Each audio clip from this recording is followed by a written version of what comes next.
네, 여러분 안녕하세요. 반갑습니다. 우리가 오늘은 이제 사사기 세 번째 시간 본예 레오 삼갈이라고 하는 주제를 가지고 우리가 한번 공부해 보도록 하겠습니다. 우리 먼저 본문의 위치와 큰 그림을 먼저 한번 살펴보도록 하겠습니다. 자, 사사기는 두 개의 서론과 두 개의 결론, 12사사, 6명의 대사사와 6명의 소사사, 그리고 반사사 아비멜렉에 대한 이야기를 포함하고 있습니다. 3장 7절에서 31절에서는 첫 번째로 세워진 두 사사인 온니엘과 에웃을 거쳐 이른바 소사사인 선갈에까지 빠르게 승계되는 장면이 나옵니다. 비록 첫 사사들에 대한 이야기가 특히 기드온, 입다, 삼손 이야기에 비하면 상대적으로 분량이 적지만 이 부분은 기준을 세우고 뒤이어 나오는 각각의 사사들을 위한 패턴을 형성하게 됩니다. 온니엘은 우리가 무엇을 해야 하는지를 보여주고 그다음에 그 애후 같은 경우에는 이 예상된 내용을 보여주게 됩니다. 그다음에 또한 소사사라고 하는 명칭은 각 소사사에 대한 이야기의 분량이 한 절에서 세 절 정도로 이제 대사사 이야기에 비해서 적다는 의미라는 것을 이해하면은 도움이 됩니다. 여섯 사사를 포함하면 총 12명의 사사가 있는데 이 12이라는 숫자는 이스라엘 지파를 나타내는 숫자일 수도 있습니다. 알려주는 신호일 수도 있습니다. 이런 방식으로 이제 삼갈은 드보라와 바락에 대한 설명이 이 첫 세대 사사 이야기의 절정임을 알려줍니다. 또한 돌라와 야일은 함께 등장하며 이제 입다의 역할에 대한 이야기가 절정에 달했음을 알려줍니다. 그 다음에 이제 마지막으로 이제 입산, 엘론, 압도는 삼손이 사사기의 이제 최종적이며 가장 중요한 사사임을 알려주고 있습니다. 자, 그래서 큰 그림은 여호와께서 세우신 사사들은 여호와의 영이 함께하는 구원자들로 이제 하나님의 백성을 그들의 죄로 인해 초래된 압제와 예속에서 구원한다라고 하는 그림을 가지고 있습니다. 자, 이러한 이제 배경과 큰 그림을 가지고 우리가 한번 문제를 풀어보면서 사사기 3장 7절에서 31절까지의 내용을 우리가 한번 살펴보도록 하겠습니다. 자, 우리 첫 번째 문제입니다. 온니엘에 대한 설명은 5구절로 대사사 이야기 가운데 가장 짧습니다. 그러나 온니엘의 이야기는 다른 대사사들 이야기를 위한 패턴을 세우게 됩니다. 이 패턴은 7부분으로 나뉩니다. 첫 번째, 이스라엘 백성은 여호와의 목전에서 악을 행한다. 두 번째, 여호와가 주변 이방 민족이 이스라엘을 정복하고 그들을 압제하는 것을 허락하신다. 세 번째, 이스라엘 백성은 여호와께 도와달라고 부르짖는다. 네 번째, 여호와는 사사를 구원자로 세우신다. 다섯 번째, 여호와는 이스라엘의 대적을 사사의 손에 넘기신다. 여섯 번째, 사사가 사는 동안 그들의 땅이 평온하다. 일곱 번째, 사사가 죽는다. 자, 이 7절에서 11절의 온니의 이야기에서 이 7부분으로 이루어진 순환 방식이 어떻게 나타났는지를 찾아 써보십시오 하는 것이 첫 번째 문제입니다. 자, 우리가 앞에 두 번에 걸친 강의에서도 보았던 것처럼 이 사사기는 기본적으로 나선형 순환 구조를 가진다고 이야기를 했습니다. 그렇기 때문에 이러한 순환 구조가 이후에 이제 반복되는 에우, 드보라, 기드온, 입다, 삼손의 이야기에서도 계속해서 반복되는 패턴으로 나타나는 것이죠. 첫 번째 사사기 3장 7절을 먼저 보겠습니다. 자, 이스라엘 자손이 여호와의 목전에 악을 행하여 자기들의 하나님 여호와를 잊어버리고 바알과 아세라를 섬긴지라라고 하고 있습니다. 자, 첫 번째가 이스라엘 백성이 여호와의 목전에서 악을 행한 것이죠. 여기서 악은 단순한 도덕적인 범죄가 아니라 이 하나님을 잊어버리고 우상을 섬긴 언약적 배반이라고 이야기할 수가 있습니다. 자, 두 번째로 여호와께서 주변 이방 민족이 이스라엘을 정복하고 압제하도록 허락하십니다. 자, 사사기 3장 8절에 보게 되면 여호와께서 이스라엘에게 진노하사 그들을 메소포타미아 왕 구산 리사라임의 손에 파셨으므로 라고 하고 있습니다. 자, 그래서 이제 하나님은 징계로 이스라엘을 메소포타미아 왕 구산 리사라임의 손에 넘기셨습니다. 그리고 계속해서 이어져서 살펴보게 되면은 이스라엘 자손이 구산 리사라임을 8년 동안 섬겼더니라고 하고 있습니다. 자, 이것이 이제 여호와께서 이 주변 이방 민족의 이스라엘을 정복하고 압제하도록 허락하신 것이죠. 그 다음은 이스라엘 백성이 여호와께 부르짖습니다. 3장 9절에 보면은 이스라엘 자손이 여호와께 부르짖음에라고 하고 있습니다. 이 고난이 닥치자 고난 가운데에서 비로소 자신들의 죄를 깨닫고 하나님께 도움을 요청하게 되는 것이죠. 그 다음에 네 번째로 여호와께서 사사를 구원자로 세우십니다. 3장 9절을 보게 되면 여호와께서 이스라엘 자손을 위하여 한 구원자를 세워 그들을 구원하게 하시니라고 하고 있는데 같은 구절에 그 구원자가 바로 갈렙의 아우 그나스의 아들 온니엘이라고 이야기하고 있습니다. 그러면서 이제 이 온니엘이 사사기에서 첫 번째 대사사로 등장을 하게 됩니다. 그다음 다섯 번째 패턴으로 여호와께서 대적을 사사의 손에 넘기십니다. 사사기 3장 10절을 보게 되면 여호와께서 메소포타미아 왕 구산 리사다임을 그의 손에 넘겨주시네라고 하고 있습니다. 여기서 이제 본문은 승리의 어떤 원인이 온니엘의 군사적인 능력이 아니라 하나님의 주권적인 역사에 있음을 보여주고 있습니다. 그리고 또한 사사기 3장 10절에서 여호와의 영이 그에게 임하셨으므로라고 되어 있으면서 승리의 근원이라는 것이 여호와의 영, 성령의 능력이라는 것을 보여주게 되죠. 그리고 나서 여섯 번째로는 사사가 사는 동안에 그 땅이 평온하였습니다. 사사기 3장 11절을 보게 되면 그 땅이 40년 동안 평온하였더라라고 하고 있습니다. 이 사사의 통치 기간 동안에 이스라엘은 압제에서 벗어나서 안식을 누리게 되는 것이죠. 그리고 일곱 번째로 사사가 죽습니다. 이제 같은 구절을 보게 되면 그나스의 아들 온니엘이 죽었더라라고 하고 이 사사의 죽음으로 첫 번째 순환이 끝나게 됩니다. 그리고 이후에 3장 12절에서 다시 이스라엘 자손이 또 여호와의 목전에 악을 행하매라는 말로 이 새로운 순환이 시작되는 것이죠. 그래서 우리가 이제 일곱 번째 악을 행하고 압제를 당하고 부르짖고 사사가 세워지고 구원이 사사를 손에 통해서 이루어지고 평화가 오고 다시 사사가 죽고 우리가 이제 개혁주의적인 관점에서 보았을 때 이러한 순환은 단순한 역사적인 반복이 아닙니다. 이것은 인간의 죄성과 하나님의 공의로운 징계와 하나님의 언약적인 은혜를 보여주는 하나의 구조라는 것이죠. 특히 이제 이 온니엘의 이야기는 이후에 사사기 전체를 이해하는 틀이 되면서 이러한 인간 사사들의 구원이 일시적이고 반복적이라는 사실을 보여주면서 궁극적으로 영원한 구속자이신 예수 그리스도의 필요성을 드러낸다라고 볼 수가 있겠습니다. 자, 두 번째 문제입니다. 온니엘의 이야기는 또한 사사의 기본적인 특징에 대해서 알려줍니다. 사사는 다스리고 구원하고 또는 구하고 그다음에 여호와의 영이 그에게 임합니다. 자, 이 세 가지 특징이 온니엘과 삼손에게서만 이 세 가지 특징이 함께 언급됩니다. 그러니까 첫 번째 사사와 마지막 사사에서만 이 특징이 언급되는 것이죠.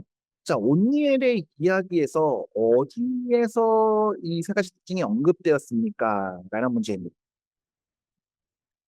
자, 사사기 3장 7절에서 11절 온니의 이야기는 매우 짧지만 이 핵심 세 가지를 다 이야기하고 있죠. 그래서 이제 다스림과 구원과 여호와 영의 임재가 이제 보여지면서 모든 사사의 기준이 되는 이상적인 모델로 제시되는 것이죠. 사사기 3장 10절 상반절을 보면 이렇게 되어 있습니다. 여호와의 영이 그에게 임하였으므로 그가 이스라엘의 사사가 되어라고 합니다. 여기서 이제 사사가 되다라는 것은 문자적으로 보자면 이스라엘을 재판하였다라고 하는 의미를 가지고 있습니다. 그러니까 사사의 역할은 단순히 전쟁을 수도하는 군사 지도자가 아니라 하나님의 언약을 따라서 백성들을 다스리고 그다음에 인도하는 지도자였죠. 그에 따라서 온니엘은 이스라엘을 다스리는 사사의 직무를 수행하였습니다. 사사기 3장 9절은 또한 이렇게 말합니다. 여호와께서 이스라엘의 자손을 위하여 한 구원자를 세워 그들을 구원하게 하시니 곧 갈렙의 아우 브나스의 아들 온니엘이라.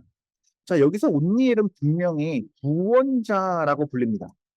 또 10절 하반절에 나가서 싸울 때에라고 기록하면서 실제로 이제 원수를 물리쳐서 이스라엘을 해방시켜 주는 것을 보여주죠. 그래서 사사가 지도자지만 단순한 행정가가 아니라 하나님의 백성들을 압제자들에게서 구원하는 구속사의 도구라는 걸 역시 보여주는 것입니다.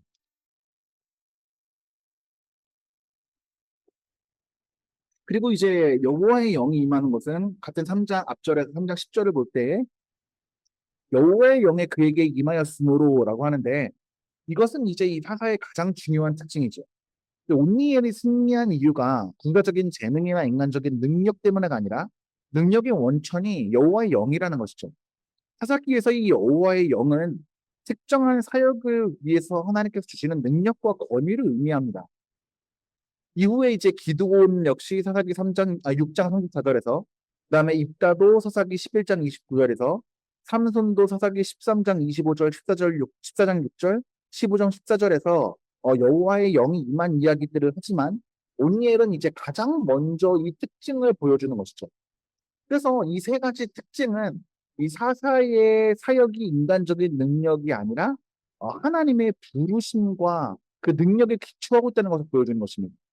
사사는 하나님의 영에 의해서 세워지고 하나님의 백성을 다스리고 하나님의 구원을 전달하는 도구인 거죠. 이러한 점에서 온니엘은 장차 오실 참된 사사이자 왕이신 예수 그리스도의 예표로 이용될 수가 있는 것입니다.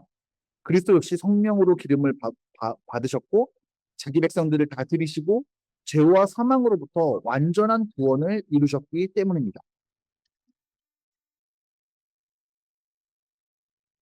자, 3장 7절에 보게 되면은 이스라엘 자손이 여호와의 목전에 악을 행하여라고 말하고 있습니다.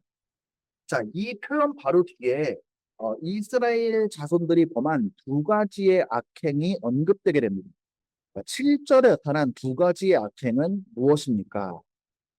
사사기 3장 7절은 이스라엘이 여호와의 목전에 악을 행하였다라는 것이 구체적인 뭔지 보여주거든요. 본문을 보게 되면 이렇습니다. 이스라엘 자손이 여호와의 목전에 악을 행하여 자기들의 하나님 여호와를 잊어버리고 첫 번째입니다. 두 번째, 바알과 아세라를 섬긴지라 라고 이야기를 하고 있습니다. 첫 번째는 자기들의 하나님 여호와를 잊어버렸다입니다. 여기서 잊어버렸다라고 하는 것은 단순히 기억이 나지 않는 것을 의미하는 것이 아닙니다. 성경에서 하나님을 기억한다라고 하는 것은 단순히 하나님이라고 하는 이름을 머릿속에 집어넣고 있다. 내가 그 이름을 리마인드 한다라는 의미가 아니라 하나님을 신뢰하고 하나님께 순종하고 하나님의 언약을 기억하며 그 언약 안에서 살아가는 것을 의미할 때에 하나님을 기억한다라고 하는 것이죠. 하나님과의 언약 관계를 기억하고 그 약속을 기억하여 순종한다라는 것을 의미하는 것입니다. 따라서 하나님을 잊어버렸다라고 하는 표현은 단순히 하나님의 이름을 잊어버린 것이 아니라 하나님의 구원과 그분의 언약을 무시하고 하나님과의 관계를 버렸다는 것입니다. 그래서 이스라엘은 출애굽의 은혜를 잊어버리고 광야에서의 보호를 잊어버리고 가나안 정복을 가능케 하신 하나님의 능력을 잊어버렸습니다.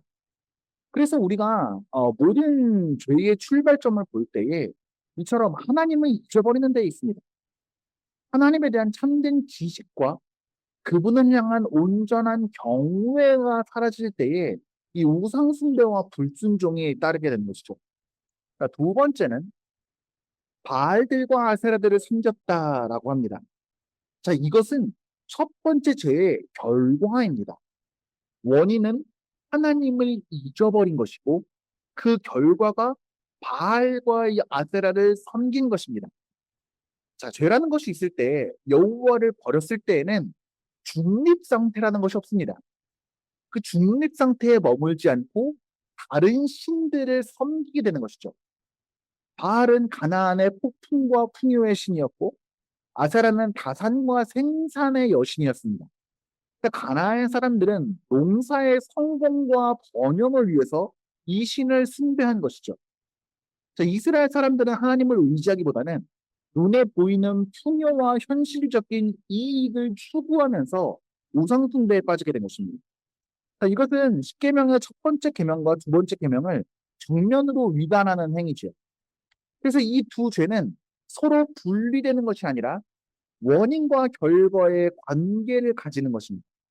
여호와를 잊어버리고 떠난 것이 근본적인 문제이고 우상 숭배는 그 결과로서 나타나는 것이죠. 여기서 우리는 중요한 신학적인 원리를 발견할 수가 있습니다. 인간은 하나님을 예배하면서 살아가도록 창조되었기 때문에 하나님을 버리면 반드시 무언가를 하나님의 자리에 두게 된다는 것입니다. 그것이 때로는 돈이 될 수도 있고 육체의 종이 될 수도 있고 또한 자기 자신이 될 수도 있고 내가 사랑하는 사람들이 될 수도 있고 그 모든 것이 될 수 있지만 중요한 것은 하나님을 잊어버린 마음 가운데 들어오는 것이 자연스러운 우상숭배라는 것이죠. 그래서 정리하자면 3장 7절에서 이스라엘에 범한 것은 첫 번째로 하나님과의 언약 관계를 버린 것이고 그 결과로 나타난 우상숭배라는 것입니다. 그래서 사사기는 반복적으로 모든 영적인 타락이 하나님을 잊어버린 데서 시작됐다는 사실을 보여주고 이후 반복되는 비극도 이러한 죄에서 비롯되었음을 가르쳐 주는 것입니다. 자, 다음 문제입니다. 신명기 8장 11절에서 20절을 읽고 이스라엘과 하나님의 언약적 관계라는 맥락에서 여호와를 잊어버린다라고 하는 것이 무엇을 의미하며 이러한 의미에 어떤 위험성이 내포되어 있는지를 요약해 보십시오. 이스라엘은 무엇을 기억해야 합니까? 자, 우리가 앞서서 이제 살펴본 문제를 조금 더 깊이 있게 다루어 보자라고 하는 내용인 것 같습니다. 자, 신명기 8장 11절에서 20절은 이제 사사기 3장 7절에 여호와를 잊어버리고라는 표현이 무엇을 의미하는지 이해하는데 매우 중요한 배경이 됩니다. 자, 우리가 앞서 살펴본 것처럼 하나님을 잊어버리는 것은 단순히 머리로 하나님의 지식을 잃어버리는 것이 아니라 언약적인 의미에서 잊어버린 것이라고 했습니다. 자, 이것을 조금 더 구체적으로 살펴보게 되면은 언약적 의미에서 하나님을 잊어버렸다는 것은 하나님의 은혜를 인정하지 않고 하나님의 주권을 인정하지 않고 하나님에 대한 사랑을 잊어버리고 하나님께 대한 순종을 잊어버렸다는 것을 의미합니다. 그래서 신명기 8장 11절에서 모세는 다음과 같이 경고하죠. 내가 오늘 내게 명하는 여호와의 명령과 법도와 규례를 지키지 아니하고 내 하나님 여호와를 잊어버리지 않도록 삼갈지어다라고 하고 있습니다. 자, 이어지는 내용을 보면 하나님을 잊어버리는 것은 다음과 같은 모습으로 나옵니다. 11절에서 하나님을 잊어버리지 않는 것은 하나님의 명령을 지키지 않는 것, 과 연결됩니다. 따라서 하나님을 기억한다라고 하는 것은 단순히 하나님을 생각하는 것이 아니라 하나님의 말씀을, 명령을 기억하고 그 말씀과 명령에 순종하며 살아가는 것을 의미하는 것이죠.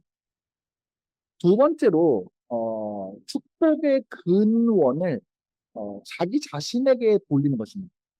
신명기 8장 17절은 이렇게 나옵니다. 내 능력과 내 손의 힘으로 내가 이 재물을 얻었다 말할 것이다 라고 하고 있습니다. 그러니까 이스라엘이 가나안에서 풍요를 누리게 되면은 모든 성공을 자신의 노력과 능력의 결과로 생각할 위험이 있었습니다. 자, 하나님을 잊어버린다라고 하는 것은 하나님의 은혜를 잊고 자기 자신을 의지하는 교만에 빠지는 것을 의미합니다. 그렇기 때문에 이렇게 하나님을 잊었다라고 하는 것은 그 은혜를 잊어버리고 모든 축복과 모든 영광과 모든 얻음의 근원을 자신에게 돌리면서 자신을 의지하는 고만에 빠진 것이죠. 세 번째는 다른 신들을 따르는 것입니다. 신명기 8장 19절은 이렇게 말합니다. 내가 만일 내 하나님 여호와를 잊어버리고 다른 신들을 따라 그들을 섬기며. 자, 앞서 살펴본 것처럼 우리는 하나님을 예배하기 위해 창조된 존재입니다.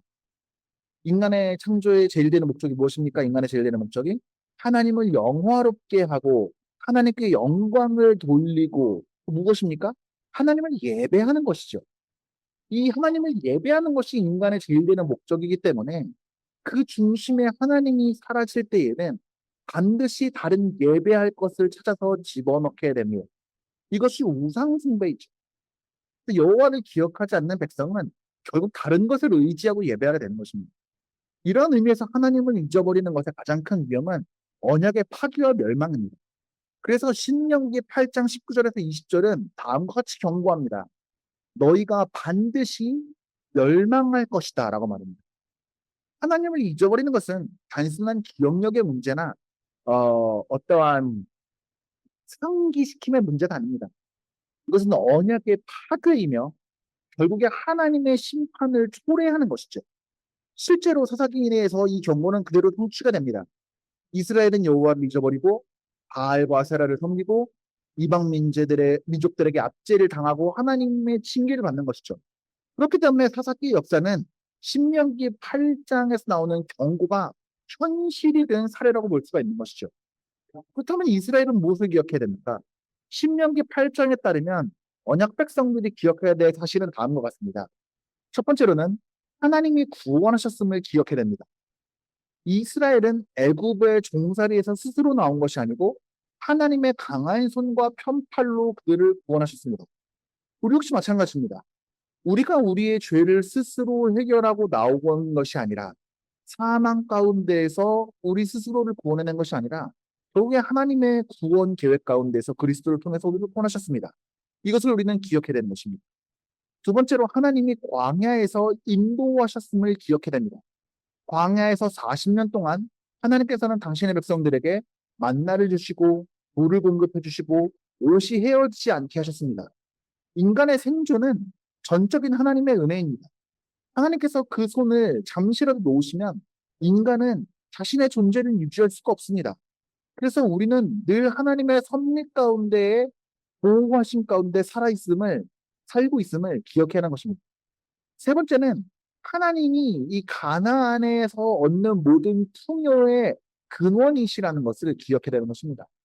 이스라엘 본인의 능력이 아니라 하나님의 선물로 말미암아 이 모든 것이 주어졌다는 것이죠.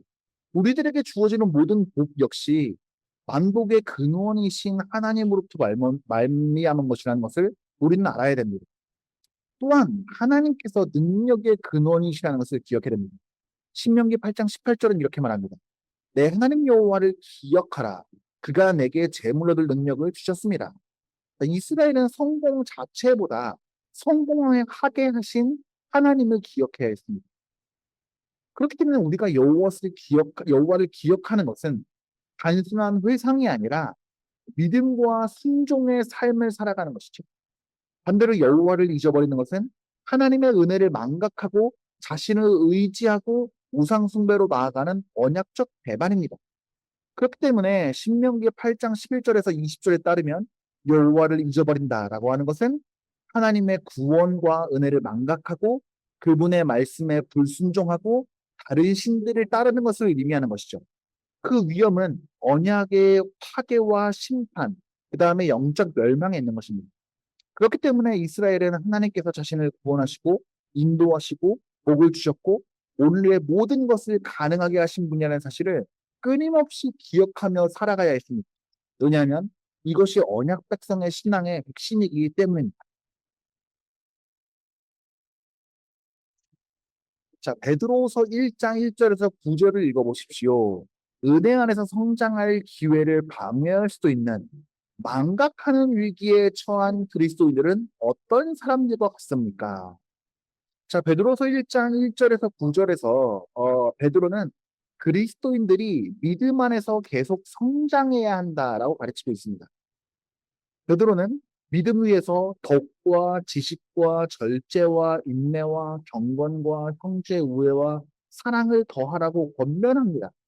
그리고 8절에서 9절에서 성장하는 성도와 성장하지 않는 성도를 대조합니다. 자, 이런 것이 너희에게 있어 흡족한즉 너희도 우리 주 예수 그리스도를 알기에 게으르지 않고 열매 없는 자가 되지 않게 하려니와 이런 것이 없는 자는 맹인이요 멀리 보지 못하고 그 옛 죄가 깨끗하게 된 것을 잊었느니라 라고 하고 있습니다. 자, 베드로 사도에 따르면 은혜 안에서 성장하지 못하는 그리스도인은 그의 옛 죄가 깨끗하게 된 것을 잊은 사람과 같다라고 이야기합니다. 이것은 신명기와 사사기에서 하나님을 잊어버린 이스라엘과 매우 유사한 모습을 보여주는 것이죠. 물론 참된 그리스도인은 언약 밖에 있는 불신자와 동일할 수 없습니다. 하지만 영적으로 무기력하고 미성숙한 상태에 빠질 수 있다는 것이죠. 베드로는 이러한 사람을 세 가지로 표현합니다. 첫 번째는 맹인과 같은 사람입니다. 육체적으로 눈이 먼 사람이 아니라 영적인 시야를 잃어버린 사람이죠. 하나님께서 자신에게 베푸신 은혜와 앞으로 약속된 영광을 바라보지 못하고 현재의 세상과 자신의 욕망만 바라보며 살아가는 매니언과 같은 사람이죠. 두 번째는 멀리 보지 못하고 라고 하고 있습니다. 그러니까 근시안적인 사람이죠. 직역하면 눈앞의 것만 보는 사람이란 뜻이죠. 그래서 하나님의 나라, 영원한 기업, 장차받을 영광을 바라보지 못하고 현재의 편안함과 유익에만 집중하며 살아가는 것입니다. 또한 세 번째는 자신의 정결케 됨을 잊어버린 사람입니다. 그의 옛죄가 깨끗하게 된 것을 잊었느니라 라고 하고 있습니다. 여기서 핵심은 잊었느니라예요. 망각입니다. 그는 그리스도께서 십자가에서 자신을 위해 하신 구속사역을 잊어버린 사람입니다. 자신이 얼마나 큰 죄인이었는지 그리고 얼마나 큰 은혜로 용서받았는지를 잊어버렸습니다. 그 결과로 감사가 사라지고 거룩함을 추구할 동기도 약해지고 영적 성장이 멈추게 되는 것이죠. 그래서 우리가 시각적으로 살펴보게 되면은 성화는 복음을 잊지 않고 계속 기억하는 삶과 깊이 연결되어져 있습니다. 성도는 무언가 새로운 은혜를 얻기 위해서 성장한다기보다도 이미 받은 은혜를 더욱 깊이 깨닫고 그 은혜에 합당하게 살아감으로써 성장하는 것이죠. 따라서 베드로후서 1장 1절에서 9절에 따르면 이제 은혜 안에서 성장할 기회를 방해하는 망각의 위기에 처한 그리스도인들은 자신의 옛죄가 그리스도의 피로 깨끗하게 씻김을 받았다는 사실을 잊어버린 사람. 곧 영적으로 맹인이며 근시안적인 사람과 같다라고 말할 수가 있습니다. 이런 모습은 하나님을 잊어버리고 우상숭배에 빠졌던 사사기 시대의 이스라엘과 유사한 경고를 제공하는 것이죠. 반대로 참된 성도는 자신의 구원과 하나님의 은혜를 끊임없이 기억함으로써 믿음과 성품이 자라나고 열매 맺는 삶을 살아가는 사람들을 참된 성도다라고 이야기할 수가 있는 것입니다.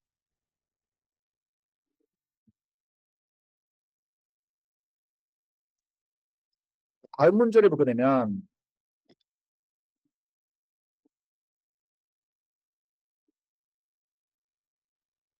온니엘의 이야기를 제외하면 에웃에 대한 설명은 온니엘 이야기에 나타난 수만 형식의 7가지 요소를 모두 포함하는 유연 단락이다라고 이야기하고 있습니다. 자, 3장 12절에서 30절에서 그 7가지 요소가 어떻게 표현되는지를 찾아서 보라라고 하고 있습니다. 자, 사사기 3장 12절에서 30절의 에웃의 이야기는 이 사사기 3장 7절에서 11절에 나타난 이 온니엘 이야기의 이 사사기 기본 순환 구조를 거의 그대로 반복합니다. 다만 이야기가 훨씬 길고 상세하게 전개되면서 하나님께서 예상 밖의 인물을 사용하셔서 구원하시는 방법이 강조됐죠. 첫 번째는 이스라엘이 여호와의 목전에서 악을 행합니다. 3장 12절입니다. 이스라엘 자손이 또 여호와의 목전에 악을 행하니 자, 온니엘이 죽은 후에 이스라엘은 다시 하나님을 떠나서 우상 숭배와 불순종에 빠지게 됩니다. 그다음에 여호와께서 이방 민족의 압제를 다시 허락하십니다. 여호와께서 이스라엘이 여호와의 목전에 악을 행함으로 모압 왕 에글론을 강성하게 하사 그들을 대적하게 하심에라고 하고 있습니다. 또한 이스라엘 자손이 모압 왕 에글론을 18해 동안 섬기니라라고 14절에서 이야기하고 있죠. 이처럼 하나님께서는 징계로 모압 왕 에글론을 강성하게 하시고 18년 동안 이스라엘이 압제를 받게 하십니다. 자, 여기에서 이제 이스라엘 백성들은 다시 여호와께 부르짖습니다.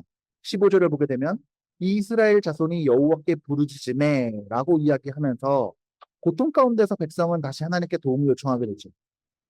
다시 여호와께서 사사를 구원자로 세우십니다.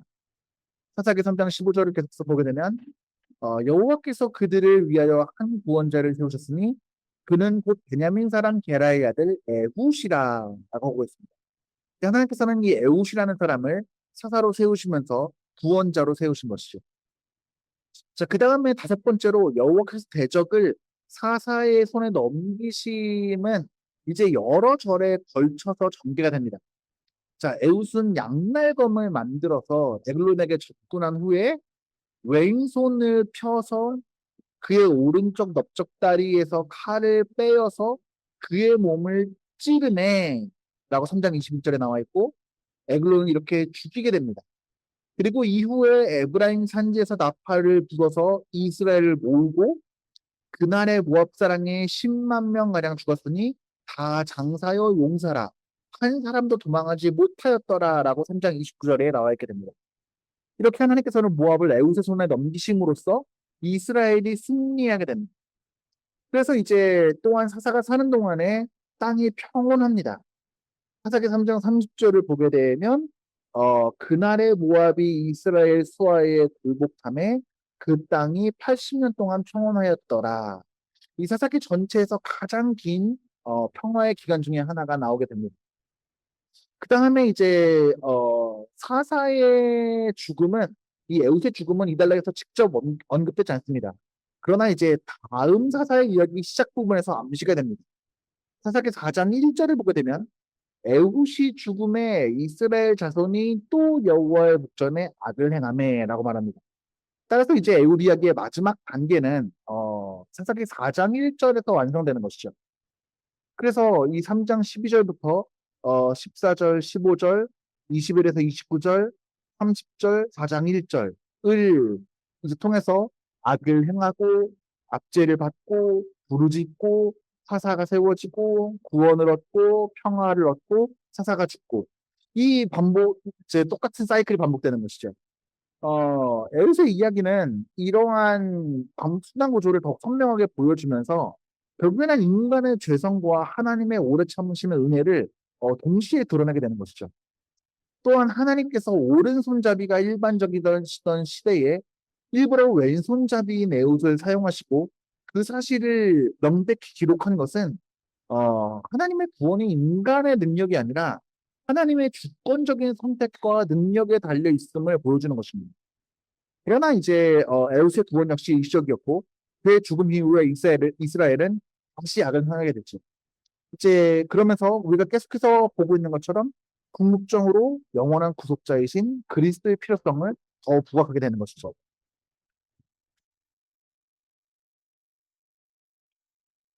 자, 애굽과 에글론의 이야기는 흥미로운 세부 사항과 설명으로 가득합니다. 예를 들어 이들 각자를 언급할 때 중요한 역할을 수행하는 신체적 특징들이 하나씩 언급되는데 애굽과 에글론에게 있는 각각 신체적 특징은 무엇입니까? 그리고 이 특징이 왜 중요합니까? 자, 애굽의 신체적인 특징은 우리가 앞서서 살펴본 것처럼 3장 15절에 나오죠. 그는 왼손잡이더라라고 이야기하고 있습니다. 이제 히브리어 원문을 문자적으로 보게 되면 이제 오른손이 제한된 사람이라는 표현이에요. 이것이 선천적인 장애를 가진 건지 아니면 단순히 왼손잡이로 능숙한 사람인지는 확실하지 않습니다. 그렇기 때문에 이제 그가 장애가 있었는지는 모르겠지만 분명한 것은 일반적인 오른손잡이가 아니라는 것이죠. 당시의 전사들은 보통 이제 왼쪽 허벅지에 칼을 차고 반대편인 오른손으로 뻗게 되죠. 왜냐면은 이제 같은 손 같은 다리 있게 되면은 이게 행동 반경이 잘 안 나오니까 대각선으로 이렇게 뽑게 되잖아. 그래서 이제 그 보통 칼을 왼쪽 허벅지에 차기 때문에 경비병들은 자연스럽게 왼쪽을 주의 깊게 살폈을 것인데 에웃은 이제 길이가 한 규빗 되는 좌우의 날선 칼을 오른쪽 넓적다리에 감추어 찹니다. 이제 경비병들은 이것을 예상하지 못했고 에웃은 무게를 숨긴 채 에글론에게 접근할 수 있었습니다. 그래서 결국에 그는 왼손으로 칼을 뽑아서 에글론을 죽게 되죠. 그러니까 에웃의 왼손잡이라고 하는 특징은 하나님의 구원 계획을 이루는 결정적인 수단이 되는 것이죠. 또한 에글론의 신체적인 특징은 사사기 3장 17절에 나오게 됩니다. 에글론은 매우 비둔한 자였더라라고 합니다. 이제 뚱뚱하고 살이 많은 사람이라는 것이죠. 그래서 칼자루도 날개를 따라 들어가서 그 등 뒤로 나갔고 그가 칼을 빼지 아니하였으므로 기름이 칼날에 얹었더라라고 또 합니다. 에글란의 비대한 몸은 칼이 몸속 깊숙이 들어가도록 만들고 에웃은 칼을 뽑지 않고 그대로 두고 탈출하게 됩니다. 또한 이제 그 고대 근동에서 이 비만은 지금도 마찬가지겠지만 사치와 탐욕, 자기만족의 상징으로 여겨지는 것이죠. 그래서 에글론의 이런 비대한 모습은 압제자의 어떤 풍요와 오만, 권세 이런 것들을 상징적으로 보여주는 것이죠. 세상적인 기준에서 보게 되면 에글론은 아주 풍요롭고 강력한 왕이고 에웃은 장애가 있다고 보아질 정도로 눈에 띄지 않는 인물이었습니다. 그러나 하나님은 인간의 약점으로 여기는 것들을 사용해서 강한 자를 무너뜨리시는 것이죠. 이것은 이제 성경 전체에 반복되지 않겠습니까? 이제 막대기를 든 모세와 그다음에 애굽 왕의 병거와 군사들, 그다음 물맷돌을 든 다윗과 골리앗, 그다음에 300명의 군사와 함께한 기드온, 그다음에 십자가에 못 박히신 그리스도, 모두 하나님의 능력이 인간의 약함 가운데 나타난 사례들이죠. 따라서 이제 에웃의 신체적인 특징은 왼손잡이고 에글론의 신체적 특징은 매우 비대한 자라는 것은 결국에 구원이 인간의 힘이나 조건이 아니라 하나님의 주권적인 능력에 달려 있음을 보여주는 것이다라고 해석할 수가 있겠습니다. 에글론이 죽임당하는 부분은 풍자와 조소가 가득합니다. 이스라엘이 그런 민족에게 굴복당했다는 것을 비판하기 위함입니다. 이 단락에서 풍자적인 그림을 띠는 부분을 찾아 써보십시오. 자, 이 사사기 3장 12절에 30절 에글론 이야기는 의도적인 풍자와 조소가 담겨져 있습니다. 이 풍자는 단순히 에글론을 조롱하기 위한 것이 아니라 그처럼 우스꽝스럽고 무력한 왕에게 18년 동안이나 굴복당했던 이스라엘의 영적인 타락과 비참함을 드러내기 위한 장치라고 보는 것이 맞습니다. 자, 에글론이라고 하는 것을 이제 히브리어로 보게 되면은 이제 살찐 송아지라는 이름으로 해석될 수가 있습니다. 그리고 본문은 곧바로 에글론은 매우 비둔한 자였더라라고 하고 있습니다.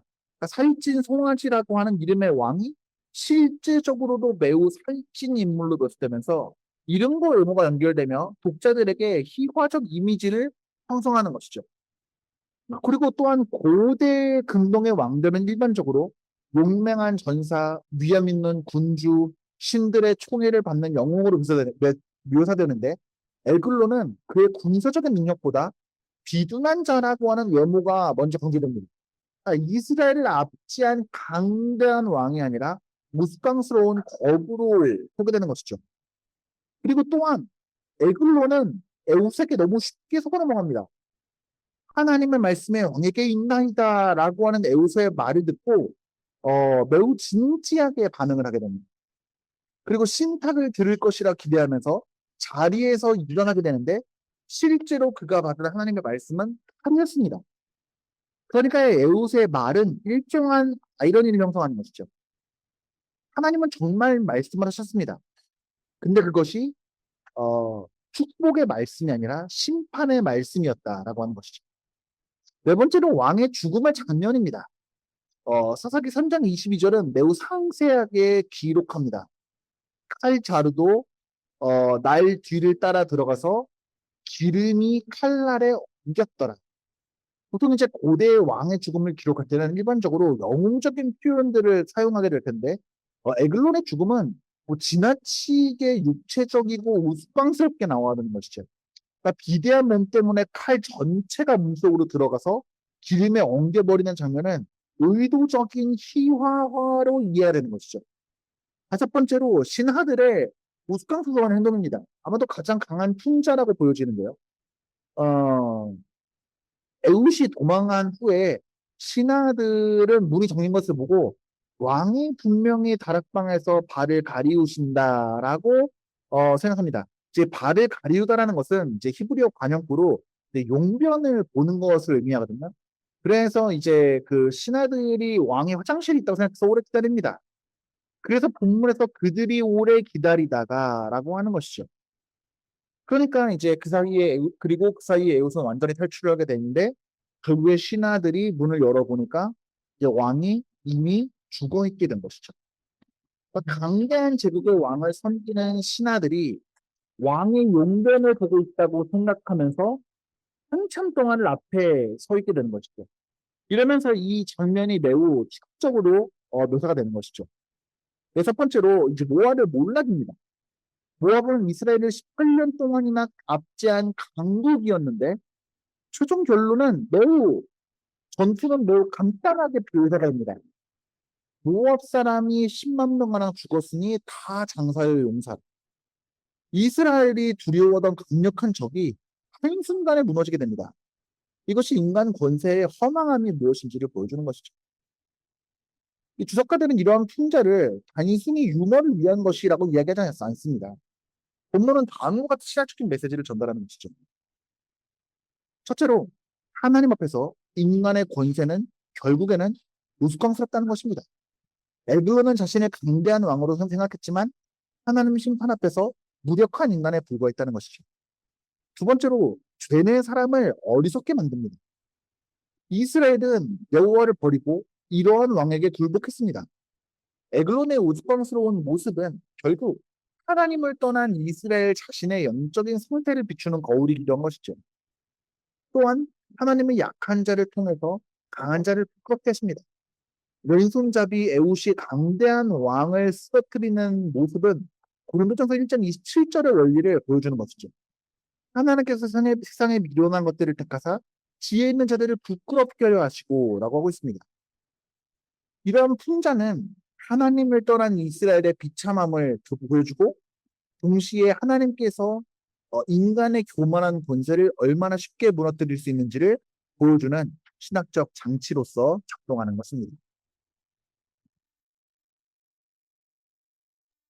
자, 우리 이제 마지막 문제입니다. 자, 삼갈에 대한 설명은 오니엘과 에웃 이야기와 어떤 식으로 다릅니까? 또 똑같은 부분이 있다면 어떤 부분으로 같습니까? 이제 삼갈에게는 사사로서 어떤 특징이 있습니까? 삼갈에 대한 이야기는 사사기 3장 31절에 단 한 절에서만 등장하게 됩니다. 에웃의 뒤에는 아낙의 아들 삼갈이 있어 소모는 막대기로 블레셋 사람 600명을 죽였고 그도 이스라엘을 구원하였더라 라고 이야기합니다.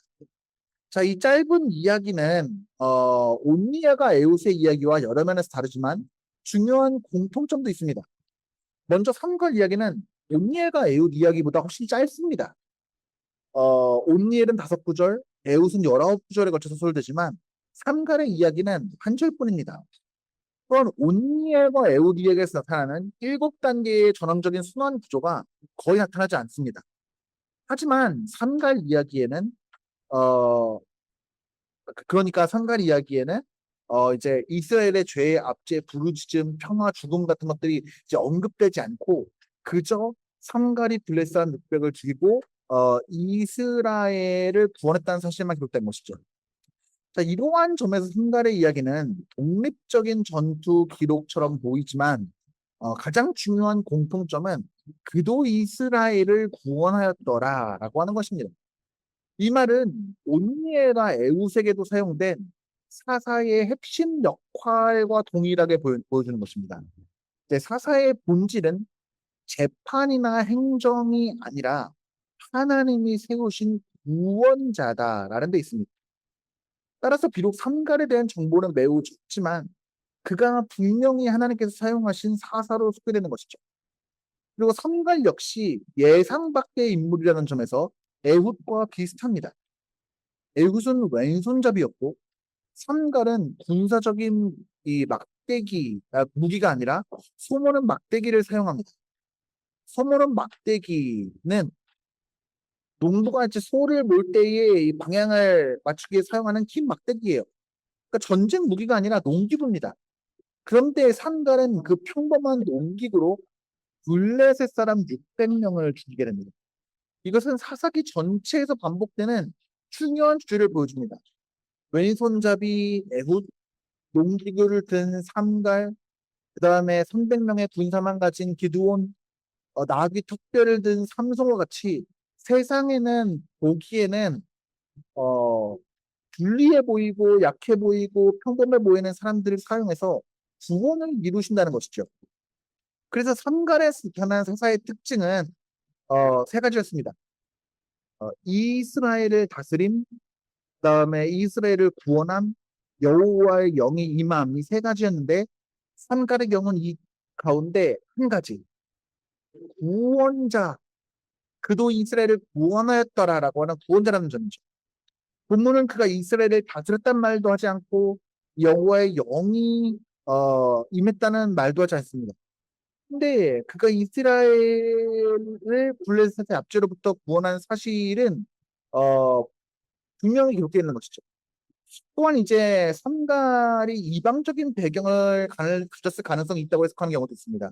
이제 아낫의 아들이라고 하는데 아낫의 아들이라고 할 때 이 아낫이 이 가나안의 어떤 전쟁 여신 이름과 관련된 경우도 있거든요. 만약에 그래서 이 이방적인 배경을 가졌는데 훗날에 이제 이스라엘로 편입된 사람이다. 이스라엘 언약 백성으로 편입된 사람이다라고 한다면 이 순수한 이스라엘의 어떤 귀족이 아니라 어, 이방 사람이었다가 이스라엘로 포함된 사람까지 사용하셔서 자기 백성을 구원하셨다는 점이 강조되는 것이죠. 그러니까 궁극적으로 그 모든 이야기를 모아보면 인간의 능력보다 하나님의 능력을 강조하는 것이죠. 이름도 알려주지 않고 군사적인 장비도 없고 단 한 구절에 불과하였지만 하나님은 그런 사람을 사용하셔서 블레셋 사람들 600명을 물리치고 이스라엘을 구원하셨다는 것이죠. 그렇기에 이 삼갈의 이야기는 온니엘과 에웃 이야기처럼 완전한 사사기의 순환 구조를 보여주진 않지만 하나님께서는 사사를 통해 자신의 백성을 구원하신다라고 하는 이 핵심 주제를 동일하게 보여주는 것입니다. 특히 삼갈은 화려한 무기나 지위에 있는 것이 아니라 소모는 막대기 하나로 승리함으로써 구원의 능력이 인간에게 있지 않고 하나님께 있다는 것을 보여주는 것이죠. 자, 이렇게 우리는 이제 사사기 3장 7절에서 31절을 통해서 이제 온니엘과 에웃과 삼갈이라고 하는 세 사사의 내용을 살펴보았습니다. 이제 앞으로 우리가 계속해서 사사기를 살펴보면서 이러한 반복되는 내용 가운데 어떠한 신학적인 의미가 있는지를 살펴보게 될 텐데 이제 이후에 있을 조직신학적인 이해와 또한 성경신학적인 이해와 이제 복음적인 메시지의 이해를 살펴보시면서 이 본문이 가지고 있는 함의하고 있는 의미들을 조금 더 깊이 있게 살펴보시기를 바랍니다. 다음 주에 만날 때에는 또 다른 사사기 이야기들로 우리가 함께 하나님 말씀 살펴보도록 하겠습니다. 한 주 동안 승리하시고 다음 주에 뵙겠습니다. 감사합니다.